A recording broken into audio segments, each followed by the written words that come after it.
Candidates को जो है वो शॉर्ट लिस्ट एसएमएस जो है वो मौसूल नहीं हुए, उनके मुतालिक भी जो है वो ऑफिशियल वेबसाइट के ऊपर इंस्ट्रक्शंस जो है वो मौजूद हैं। तो तमाम उम्मीदवारान जो हैं वो ये भी बागौर पढ़ लेंगे। सबसे पहले तो मैं आप लोगों को बताता चलूँ कि जितने भी शॉर्ट लिस्टेड उम्मीदवारान हैं उनको मैसेजेस कर दिए गए हैं, और जिनको मैसेजेस अभी तक मौसूल नहीं हुए वो ऑफिशियल वेबसाइट के ऊपर अपना CNIC पुट करके जो है वो चेक कर सकते हैं। अगर वहाँ पर नोट शॉर्ट लिस्टेड येट आपको ऑप्शन देखने को मिलता है तो इसका ये मतलब है कि आपको शॉर्ट लिस्ट नहीं किया गया। अच्छा, अब इनमें जो है वो बहुत सी कन्फ्यूजन्स हैं कि बहुत से लोग सोच रहे होंगे कि अगर हमें शॉर्ट लिस्ट एसएमएस मौसूल नहीं हुआ तो क्या हम टेस्ट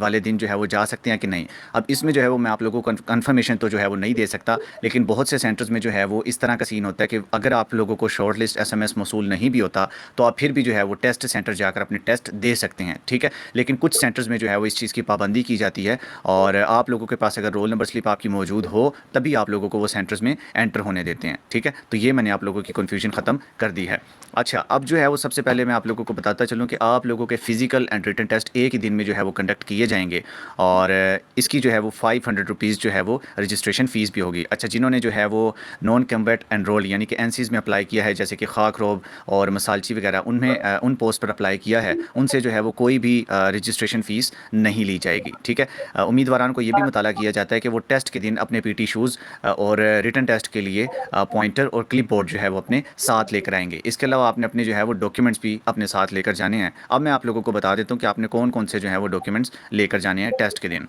डॉक्यूमेंट से पहले मैं आप लोगों को ये इस चीज़ के मुतालिक भी बताता चलूँ कि जो लोग मिडिल की बेस के ऊपर अप्लाई करें उन्होंने जो है वो DEO यानी कि जो डिस्ट्रिक्ट एजुकेशन ऑफिसर होते हैं उनसे जो है वो अपनी जो रिज़ल्ट कार्ड है 8वीं का उसकी जो है वो तस्दीक करवा लेनी है। अच्छा, डॉक्यूमेंट्स में सबसे पहले आप लोगों के पास आपकी 4 अदद जो है वो पासपोर्ट साइज़ पिक्चर्स होनी चाहिए, जिनको आप लोगों ने जो है वो फ्रंट से अटेस्टेड करवा लेना है किसी भी 17वीं ग्रेड के अफसर से, ठीक है। अब आप किसी भी स्कूल के हेड मास्टर के पास जाएंगे, प्रिंसिपल के पास जाएंगे, तो वो उनका जो स्केल होता है वो 17+ होता है। तो आप किसी भी जो है वो 17+ स्केल के ऑफिसर से जो है वो उनके स्कूल की मोहर और उनके साइन करवा कर अपने डॉक्यूमेंट्स और पासपोर्ट साइज़ पिक्चर्स को जो है वो अटेस्टेड करवा सकते हैं। इसके अलावा आप लोगों के पास आपकी असल जो है वो डॉक्यूमेंट्स भी होना लाजिम है, जिसमें जो है वो आपकी मैट्रिक, अगर आपके पास मिडिल है तो मिडिल का जो है वो आपके पास रिजल्ट कार्ड, अगर आपके पास मैट्रिक और इंटरमीडिएट एजुकेशन है तो आप लोगों के पास आप लोगों के सनद के अलावा आप लोगों का रिजल्ट कार्ड होना चाहिए। अगर आप लोगों को अभी तक सनद इशू नहीं हुई तो आपके पास रिजल्ट कार्ड होना लाजिम है, और उसकी आप लोगों ने 3-3 फ़ोटो कॉपीज़ भी करवा लेनी है, ठीक है। इसके अलावा आप लोगों के पास आपका ओरिजिनल डोमिसाइल भी होना लाजिम है और शिनाख्ती कार्ड का भी होना लाजिम है। और इसके अलावा आप लोगों के पास आपकी जो रजिस्ट्रेशन फॉर्म है ऑनलाइन, जो कि आपने शॉर्ट लिस्ट जब आप हुए थे तो आपने वो डाउनलोड किया था, वो भी आपके पास होना